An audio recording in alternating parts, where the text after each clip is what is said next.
गुरुमावली उन्हाळ्यातील सुट्टीतील आज स्पेशल नाश्ता 50 सबस्क्रायबर झाल्याबद्दल खूप खूप धन्यवाद.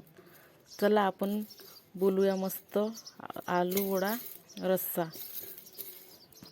रस्सा वडा बनवण्यासाठी साहित्य: मटकी, खोबरं, कांदा, लसूण, आलं याची पहिल्यांदा पेस्ट तयार करून घेऊ. पेस्ट म्हटले गावाकडील वाटण. आपले वाटण झालेले आहे तयार. आपण त्यांना आता फोडणी घालूया. सर्वप्रथम तेल,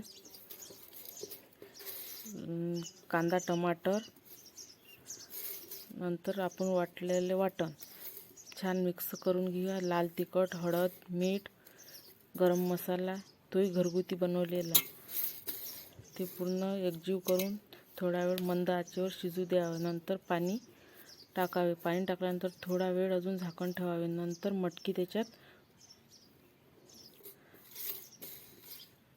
टाकावी. त्यांना 2-3 उकळ आली की मस्त आरावर ठेवून द्यायचे. आता आपली मटकी तोपर्यंत तयार आहे तोपर्यंत आपण आलूची चटणी बनवून घेऊया. सर्वप्रथम कांदा, हिरवी मिरची, आलं, लसूण पेस्ट, कढीपत्ता